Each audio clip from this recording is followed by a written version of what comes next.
अस्सलाम वालेकुम नाजरीन, आप देख रहे हैं INN चैनल। मैं हूं शेख अहमद अली। इस न्यूज़ बुलेटिन में आइए नज़र डालते हैं दिन भर की बड़ी खबरों पर। ज्ञानवापी मस्जिद के तहखाने में पूजा के खिलाफ अंजुमन इंतज़ामिया मसाजिद कमेटी के जरिए दायर अर्जदाश्त पर समाअत करते हुए सुप्रीम कोर्ट ने पूजा पर रोक लगाने से इनकार कर दिया है। अदालत ने इसी के साथ नोटिस जारी करते हुए किसी और तारीख को इस मामले की समाअत का इशारा दिया है।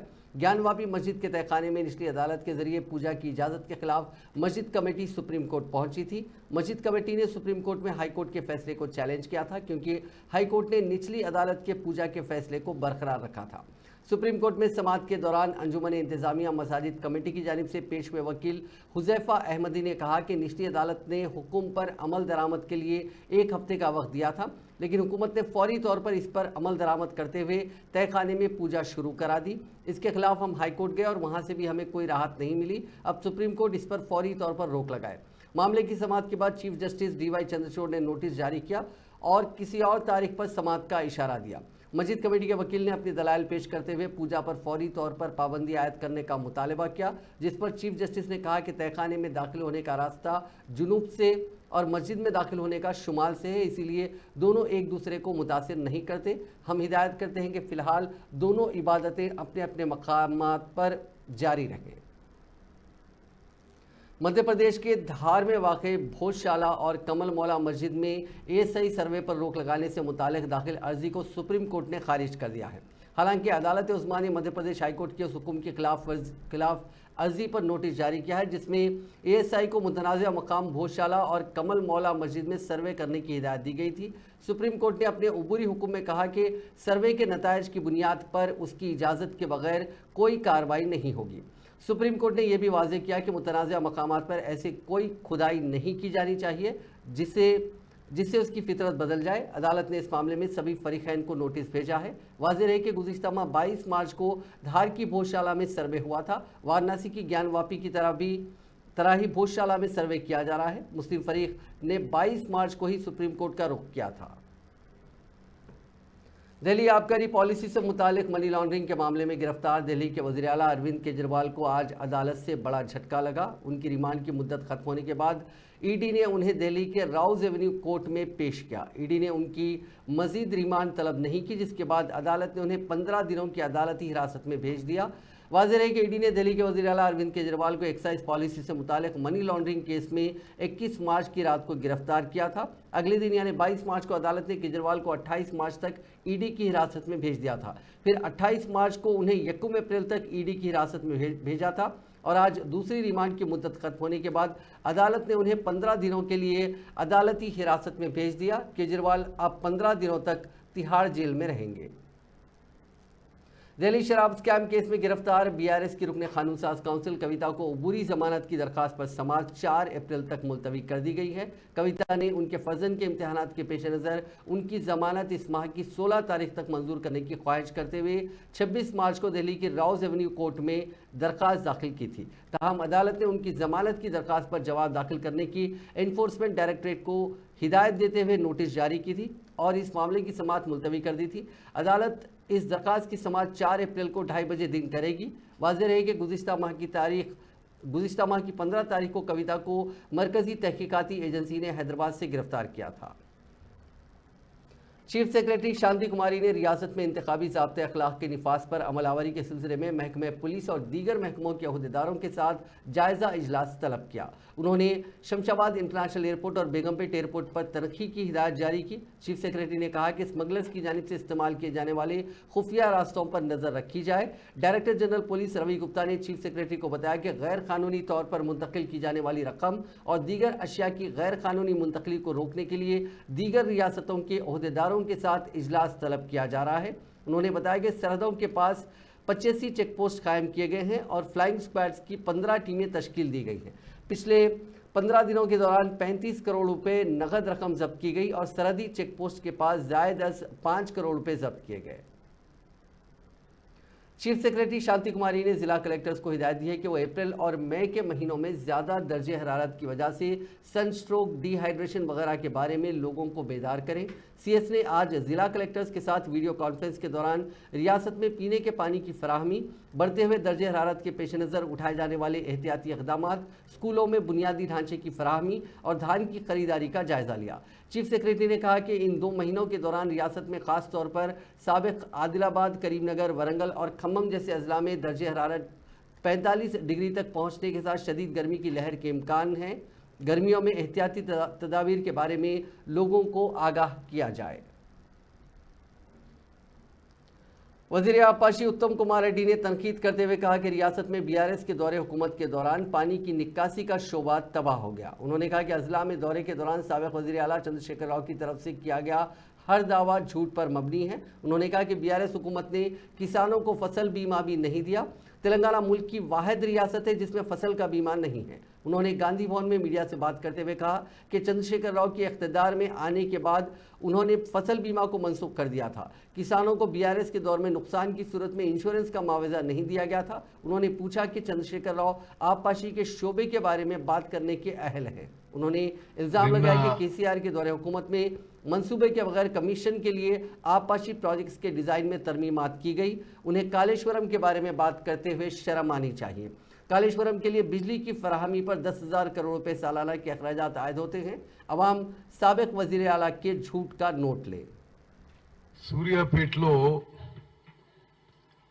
మాజీ ముఖ్యమంత్రి కల్వకుంట్ల చంద్రశేఖరరావు గారు మాట్లాడిన ప్రతి మాట అబద్ధాలే అని చెప్పి తెలంగాణ ప్రజానీకానికి మరోమారు మనవి చేస్తున్నా. అబద్ధాలు, వాస్తవాలని వక్రీకరించడం, ఒక ఫ్రస్ట్రేషన్, ఒక డిప్రెషన్, పవర్ పోవడమే కాదు, గవర్నమెంట్ పోవడమే కాదు, ఇప్పుడు పార్టీ కూడా మిగలదేమో భయంతో బయటికి రావడం తప్పితే మరొకటి కాదు. నా సుదీర్ఘ రాజకీయ అనుభవంలో ఏ పార్టీ కూడా ఇంత తొందరగా కుప్పకూలిపోలేదు. దేశంలో చాలా రీజనల్ పార్టీస్ ఉన్నాయి. తమిళనాడులో ఉన్నాయి, ఒరిస్సాలో ఉన్నాయి, వెస్ట్ బెంగాల్లో ఉన్నాయి, మహారాష్ట్రలో ఉన్నాయి. సుమారు అన్ని రాష్ట్రాల్లో ఏదో ఒక రీజనల్ పార్టీ ఉంది. కానీ ఒక రీజనల్ పార్టీ పొంకనాలకు పోయి జాతీయ పార్టీగా మార్చుకుని అసలు ఉనికికే పోయి అసలు ఎగ్జిస్టెన్స్ లేకుండా పోవడం ఈ టిఆర్ఎస్, బీఆర్ఎస్, ఇప్పుడు వీఆర్ఎస్ అయిపోతుంది. చాలా స్పష్టంగా చెప్తున్నాను నేను, పార్లమెంట్ ఎన్నికల తర్వాత బీఆర్ఎస్ పార్టీ మిగలదు. పార్లమెంట్ ఎన్నికల్లో బీఆర్ఎస్ పార్టీకి వచ్చే స్థానాలు 0. ఆ పార్టీలో ఎవరు మిగలరు, కేసీఆర్ ఆయన కుటుంబ సభ్యులు తప్పితే.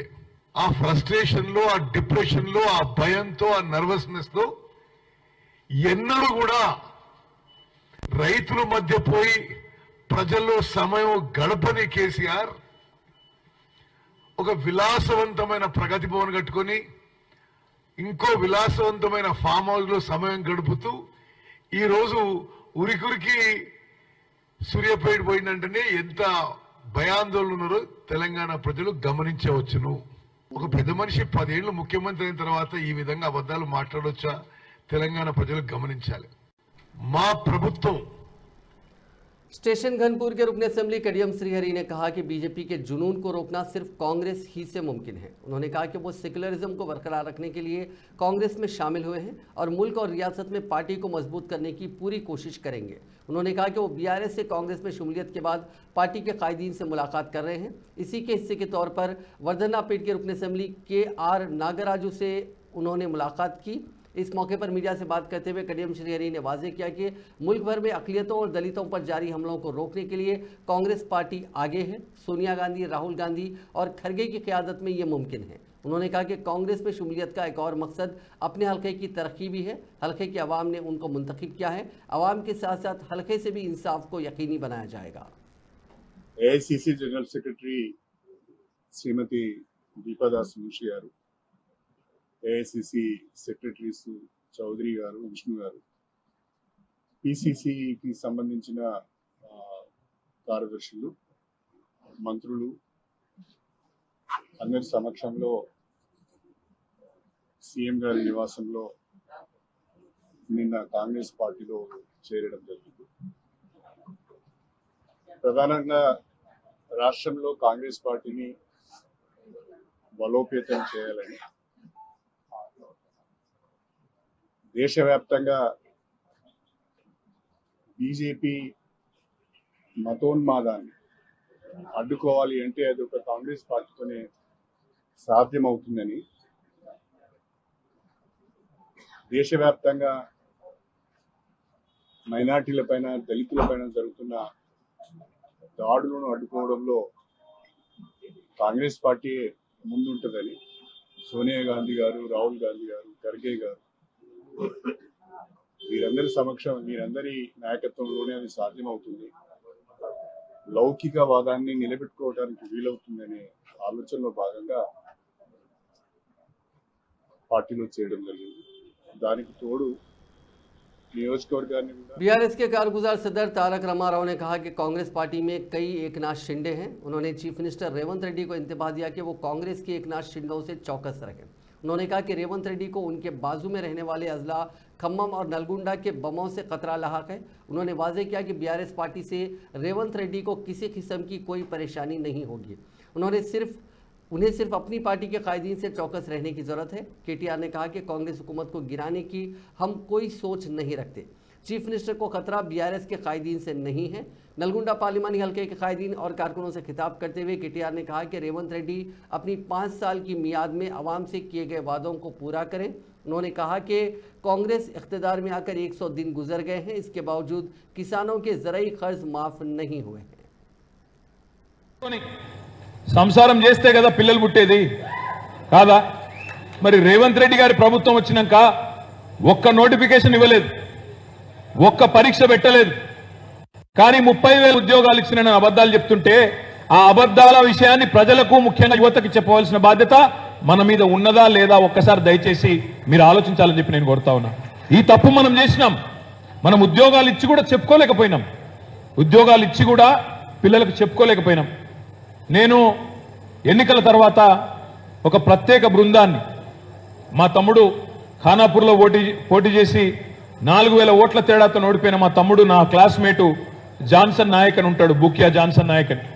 ఆ తమ్ముడు నేను అడిగిన, తమ్ముడు ఏం జరిగింది అసలు, ఎందుకు తాండాలలో మనకు ఓట్లు పడలేదు, ఎందుకు గిరిజన బిడ్డలు మనం రిజర్వేషన్ 6% నుంచి 10% పెంచుకున్నాం, తాండాలు పంచాయతీలు చేసుకున్నాం, పోడు భూముల పట్టాలు ఇచ్చుకున్నాం, ఇంటింటికి తాగునీరు ఇచ్చినాము, 3 ఫేజ్ కరెంట్ ఇచ్చినాము, సేవాలాల్ జయంతిని అధికారికంగా జరుపుకున్నాము, అయినా మనకు తాండాలలో ఓట్లు పడలేదు, ఎందుకు పడలేదు తమ్ముడు అని నేను అడిగితే ఆయన ఒక 20 మంది బృందాన్ని, 20 మంది ఉస్మానియా విద్యార్థుల బృందాన్ని, పరిశోధనలు చేసే బృందాన్ని ఆయన మొత్తం ప్రతి నియోజకవర్గం దాదాపు 40-45 నియోజకవర్గాలు ఎక్కడెక్కడైతే లంబాడా సోదరులు ఉంటారో అక్కడికి ప్రత్యేకంగా పంపించి बीआरएस लीडर व साबिक वजीर हरीश राव ने चीफ मिनिस्टर रेवंत रेड्डी को एक मकतूब रवाना करते हुए टेट इम्तिहान की फीस में बेतहाशा इजाफे से बेरोजगार नौजवानों को होने वाले नुकसान से वाकिफ करवाया।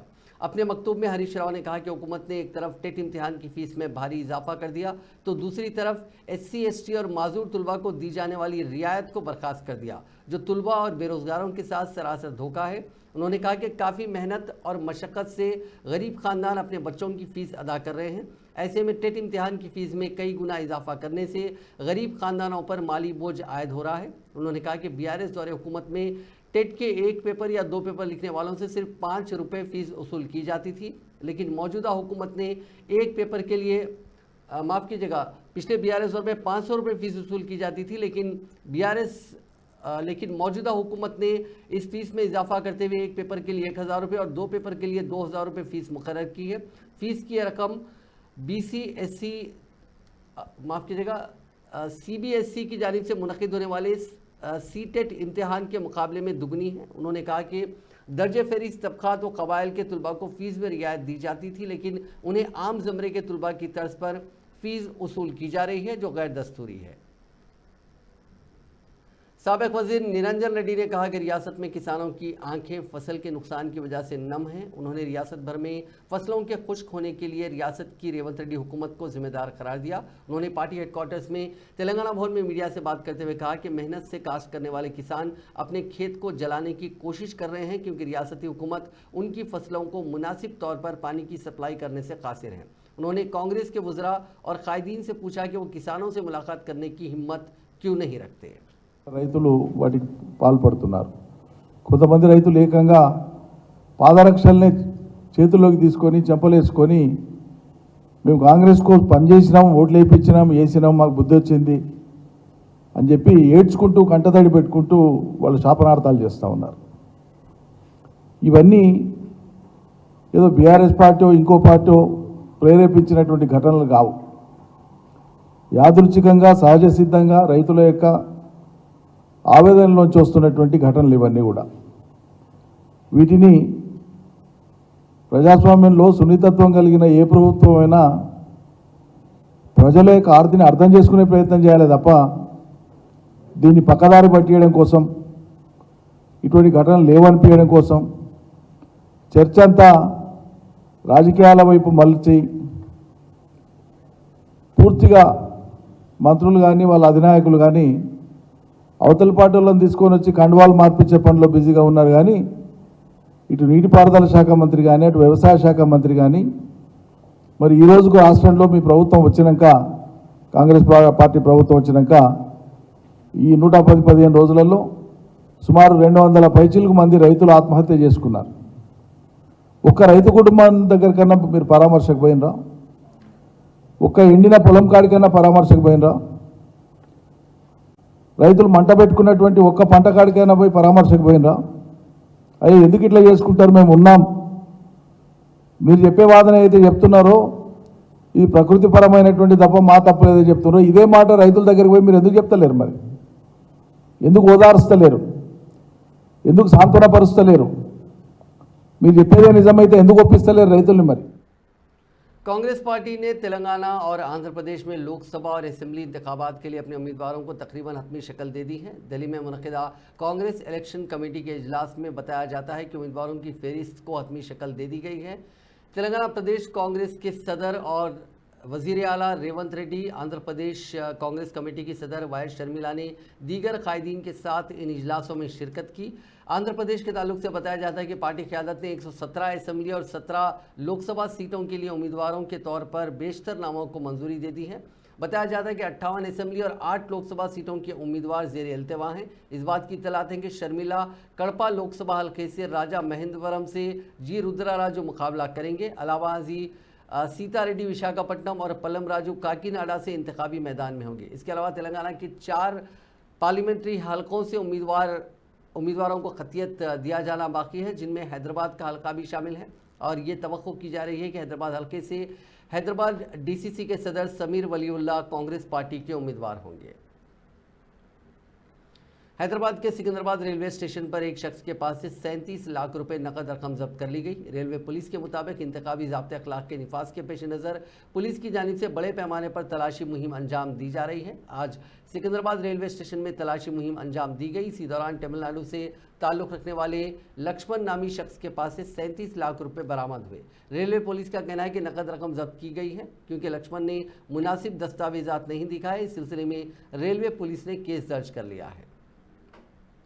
निजामाबाद जिले के आरमोर में निजाम सागर केनाल का पुश्ता टूट गया। ये वाक़या पीर की सुबह पेश आया, जिसके नतीजे में केनाल के करीब वाक़े जर्नलिस्ट कॉलोनी के मकानात में पानी दाखिल हो गया। पानी के बहाव से बिजली के खंभे गिर गए, जिसकी वजह से इलाके में बिजली की सप्लाई बंद करनी पड़ी। मकामी अफराद ने इस वाक़े पर शदीद बरहमी का इजहार करते हुए कहा कि महकमे आबपाशी के अहदेदारों की लापरवाही के नतीजे में केनाल का पुश्ता टूट गया। उन्होंने फौरी तौर पर राहत कामों के आगाज़ का मुतालबा किया। निजाम सागर प्रोजेक्ट के जरिए तालाबों में पानी छोड़ने के दौरान आबपाशी हुक्काम को इस केनाल की सफाई करनी होती है, लेकिन आरमूर इलाके में आबपाशी के हुक्काम ने इस पर तवज्जो नहीं दी, जिसके नतीजे में यह वाक़या पेश आया।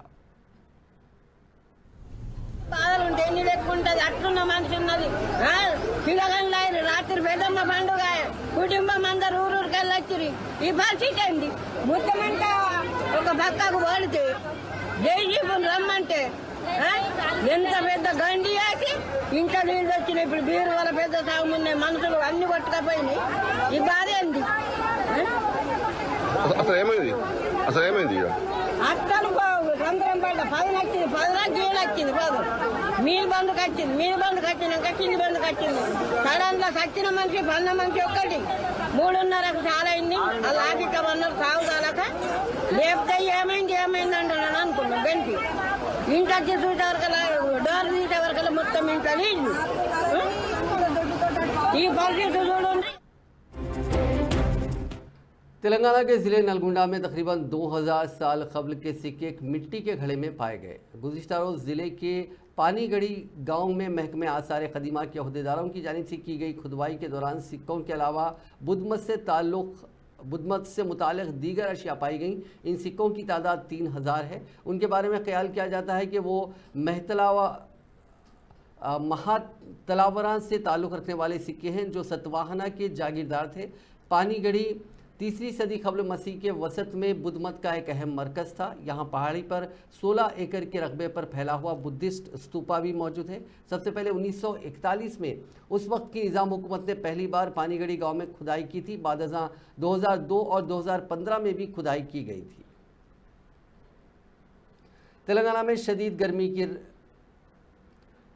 में शदीद गर्मी से राहत के कोई आसार नज़र नहीं आ रहे हैं, क्योंकि दर्जे हरारत में रोज़ बरोज़ इजाफा ही होता जा रहा है। दोनों रियासतों के अजला के अलावा मुख्तलिफ मकामात पर शदीद गर्मी की लहर देखी जा रही है। महकमे मौसमियात ने पेश गोई की है कि गर्मी की लहर आइंदा 2 से 3 दिन मज़ीद बरकरार रहेगी। महकमे मौसमियात के अहदेदारों ने बाज़ अजला के लिए येलो अलर्ट जारी कर दिया है। आदिलाबाद, आसिफाबाद, मंचिरियाल, निर्मल, निज़ामबाद, जगतियाल, सिरसिला, करीमनगर, पेद्दापल्ली, भूपालपल्ली मुल्क में शिद्दत की गर्मी महसूस की जा रही है। दिन के साथ साथ रात के दर्जे हरारत में भी इजाफा दर्ज किया जा रहा है।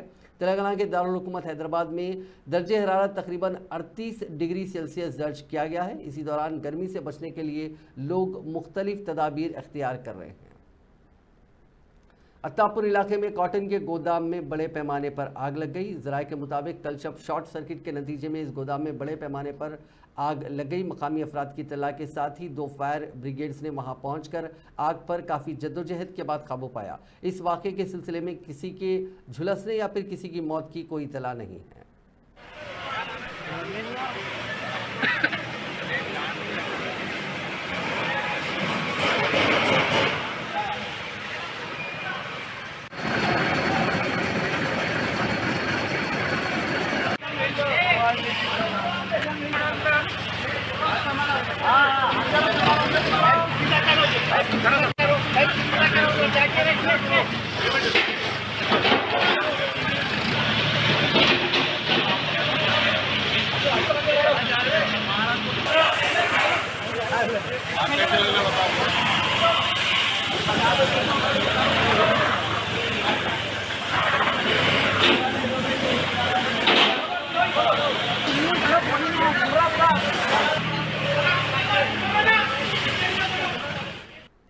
बीवी को साथ ना भेजने पर शोहर ने ससुर पर तेजाब डाल दिया। आंध्र प्रदेश के एलुरु के लक्कावरम इलाके में पेश आए इस वाक़े में शदीद तौर पर झुलसने वाले ससुर को इलाज के लिए अस्पताल मुंतकिल किया गया, जहां इलाज के दौरान उसकी मौत हो गई। तफसीलात के मुताबिक एलुरु ज़िले के रमेश की शादी चंद साल कबल नागेश्वर राव की बेटी से हुई थी। ताहम कुछ अरसे बाद उनमें इख्तलाफात पैदा हो गए, जिसके बाद रमेश की बीवी अपने मायके चली गई। रमेश ने अपनी बीवी को घर भेजने के लिए अपने ससुराली रिश्तेदारों से इसरार किया, ताहम उसके ससुर नागेश्वर राव ने इससे इनकार कर दिया। इसी बरहमी के आलम में दामाद रमेश ने अपने ससुर पर तेजाब से हमला कर दिया। इस वाक़े के साथ ही मकामी अफराद ने नागेश्वर राव को इलाज के लिए अस्पताल मुंतकिल किया, जहां उसकी इलाज के दौरान मौत हो गई। पुलिस ने इस सिलसिले में एक मामला दर्ज करके मफरूर रमेश की तलाश शुरू कर दी है। हैदराबाद में पुलिस ने दुकान में गांजा फरोख्त करने वाली खातून को गिरफ्तार कर लिया। ये कार्रवाई स्पेशल ऑपरेशंस टीम ने अंजाम दी। तफसीलात के मुताबिक माधापुर स्पेशल ऑपरेशंस की टीम ने गच्चीबौली के नानकराम गुड़ा में अनुराधा बाई नामी खातून की किराना दुकान पर धावा किया और वहां से 300 ग्राम गांजा जब्त कर लिया। तहकीकात के दौरान अनुराधा बाई ने कबूल किया कि वो गांजे के छोटे पैकेट्स बनाकर ये पैकेट्स तुलबा और मजदूरों को फरोख्त किया करती थी। स्पेशल ऑपरेशंस टीम ने मुलजिमा को जब्त शुदा गांजे के साथ गच्चीबौली पुलिस के हवाले कर दिया। पुलिस मजीद तहकीकात कर रही है। शहर हैदराबाद के राजेंद्र नगर में कार में सफ़र करने वाले शख्स के गले से तलाई चेन छीन ली गई। तफसीलात के मुताबिक कार में सफ़र करने वाले शख्स का ताक़ुब 5 अफराद ने किया और कार को मोड़ने के दौरान उसकी रफ्तार में कमी का फ़ायदा उठाते हुए हेलमेट से कार में सवार शख्स पर हमला करते हुए उसकी 10 तोले की तलाई चेन छीनने की कोशिश की गई। इस दौरान उस शख्स की मज़ाहमत के सबब उनके हाथ में तलाई चेन का कुछ हिस्सा लग गया, जिसको लेकर वो फरार हो गए। इस वाकये की इत्तला के साथ ही पुलिस ने एक मामला दर्ज करके जांच शुरू कर दी। मंचिरियाल जिले में पेश आए सड़क हादसे में एक शख्स हलाक हो गया। यह हादसा जिले के नागा समुद्रम में उस वक्त पेश आया जब कार चलाने वाले ने उसका तवाजुन खो दिया और ये कार बाइक से टकरा गई। इस हादसे में बाइक सवार के राजेश मौके पर ही हलाक हो गया। इस हादसे के साथ ही कार के एयर बलून्स खुल गए, जिसके नतीजे में कार में सवार अफराद महफूज रहे। इस हादसे में कार में सवार अफराद वहां से कार छोड़कर फरार हो गए। मकामी अफराद ने बताया कि इस कार में 2 खवातीन और एक ड्राइवर था। पुलिस ने शुबा जाहिर किया कि ड्राइवर हालत नींद में था, जिसकी वजह से यह हादसा पेश आया।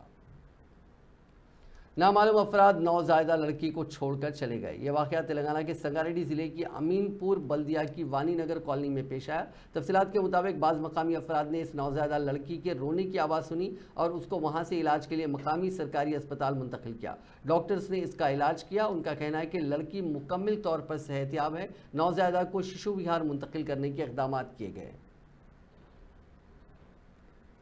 पाकिस्तान के साबिक़ वज़ीर-ए-आज़म इमरान खान और उनकी शरीक हयात को इस्लामाबाद हाई कोर्ट से बड़ी राहत मिली है। तोशाखाना केस में हाई कोर्ट ने इमरान खान और बुशरा बीबी को सुनाई गई 14 साल की सज़ा को मुअत्तल करने का हुक्म दिया। अदालत ने कहा कि इस मुकदमे की अगली समाअत ईद की तातीलात के बाद की जाएगी। वाज़ेह है कि पाकिस्तान में आम इंतखाबात से कबल पाकिस्तान की NAB अदालत ने इमरान खान और बुशरा बीबी को तोशाखाना मामले में 14 साल की सज़ा सुनाई थी।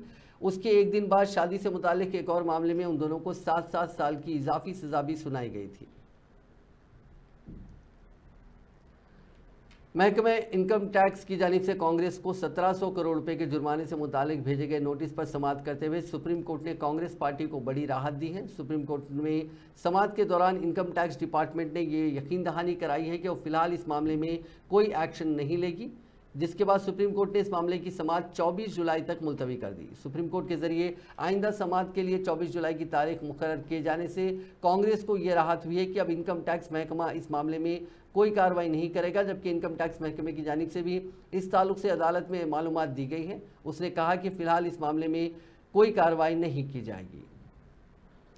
शुमाली मगरबी बंगाल के जलपाईगुड़ी ज़िले के कुछ हिस्सों में तबाही मचाने वाले तूफान की वजह से मरने वालों की तादाद 5 हो गई। वाज़ेह है कि 100 से ज़्यादा लोग ज़ख्मी हुए हैं, जबकि कई झोपड़ियों और मकानात को नुकसान पहुंचा। दरख्त उखड़ गए और बिजली के खंभे गिर गए, क्योंकि इतवार को ज़िला हेडक्वार्टर टाउन के बेशतर हिस्सों और कई इलाकों में ओले के साथ तेज़ हवाओं ने तबाही मचा दी। वज़ीर आला ममता बनर्जी ने इतवार की रात इन मुतासरा इलाकों का दौरा किया और इंतज़ामिया की तरफ से हर तरह की मदद का यकीन दिलाया। उन्होंने कहा कि अब तक हमारे पास 5 अफराद के हलाक होने की इत्तलात है, ज़ख्मियों की तादाद काफ़ी ज़्यादा है।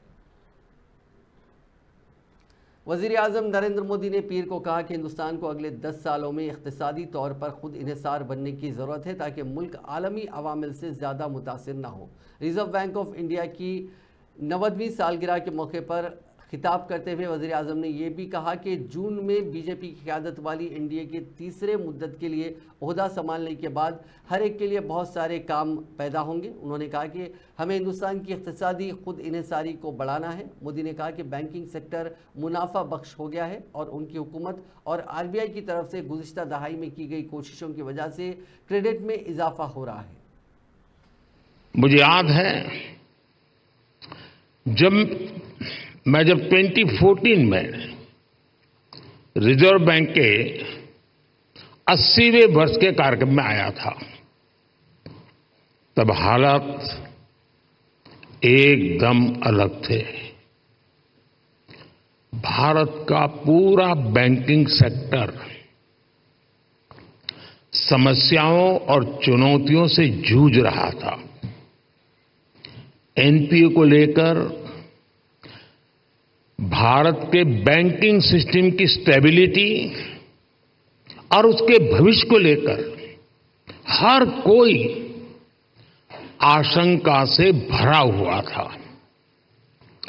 हालात इतनी खराब थी कि पब्लिक सेक्टर बैंक्स देश की आर्थिक प्रगति को जरूरी गति नहीं दे पा रहे थे। हम सभी ने वहां से शुरुआत की और आज देखिए, आज भारत के बैंकिंग सिस्टम को दुनिया में एक स्ट्रांग और नाजरीन, इस न्यूज बुलेटिन में बस इतना ही। आप देखते रहिए INN चैनल।